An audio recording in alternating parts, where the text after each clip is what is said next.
জনাব আলী হাসান মুজাহিদ, জনাব মীর কাশেম আলী, জনাব কামরুজ্জামান সহ সকলের মামলার অতীতের রায়ের ব্যাপারে প্রশ্ন উত্থাপন করা হয়েছে। এই জন্যই মাননীয় প্রধান বিচারপতি মনে করছেন যে এত বড় প্রশ্নের সমাধান করার জন্য সুপ্রিম কোর্টের পূর্ণাঙ্গ বেঞ্চ একসাথে বসে যদি এই সিদ্ধান্ত নেন, তবেই এটা আইনের দৃষ্টিকোণ থেকে এবং ভবিষ্যতের দৃষ্টিকোণ থেকে এটি উত্তম হবে। এই বিবেচনায় আজকে 6ই মে পরবর্তী শুনানির দিন নির্ধারণ করেছে।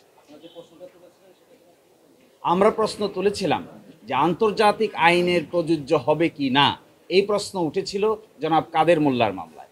সেই মামলায় তখনকার আপিল বিভাগ সিদ্ধান্ত নিয়েছিল যে আন্তর্জাতিক আইনের প্রযোজ্যতার কোনো প্রয়োজন নাই। আমরা এখন এসে বলছি এই যে প্রয়োজন নাই বলেছেন, এটাকে আমরা রিভিউ করতে চাই। আমরা বলছি ফেয়ারনেসের জন্য, ন্যায় বিচারের জন্য আন্তর্জাতিক স্ট্যান্ডার্ডের প্রয়োজনীয়তা থাকতে হবে।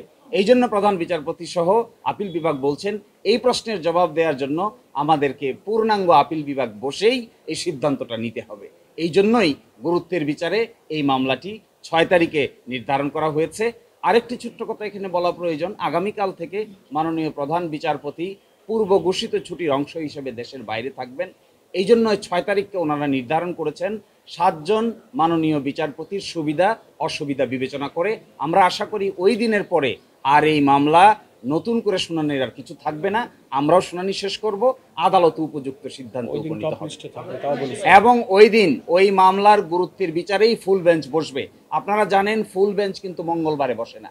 এই মামলা শোনার জন্যই ফুল বেঞ্চ মঙ্গলবারে গুরুত্বপূর্ণ মামলা হিসেবে, সেন্সিটিভ সংবেদনশীল এবং জাতীয়ভাবে ইম্পর্টেন্ট মামলা হিসেবেই, জাতীয়ভাবে গুরুত্বপূর্ণ সেন্সিটিভ সংবেদনশীল কেস হিসেবেই এই মামলাটি শুধু শুনানির জন্যই 6 তারিখে আপিল বিভাগের পূর্ণাঙ্গ বেঞ্চ বসবেন। আপনারা এটাও জানেন আপিল বিভাগে নতুন করে 2 জন মাননীয় বিচারপতি অ্যাপয়েন্টমেন্ট পেয়েছেন। আগে ছিলেন 5 জন, এখন হয়েছেন 7 জন।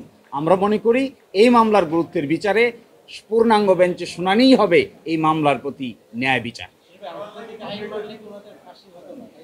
হ্যাঁ, আমরা আন্তর্জাতিক আইনের স্ট্যান্ডার্ড যদি মানা হতো, আমরা সবাই নির্দ্বিধায় মনে করি যাদেরকে ফাঁসি কাস্টে ঝুলানো হয়েছে এবং আজকে যার বিচার করার জন্য আমরা পুনরুত্থান করেছি, রিভিউ ফাইল করেছি, যাদেরকে ফাঁসি কাস্টে ঝুলানো হয়েছে আন্তর্জাতিক স্ট্যান্ডার্ড মানলে তাদের সকলকেই বেকসুর খালাস দিতে হতো।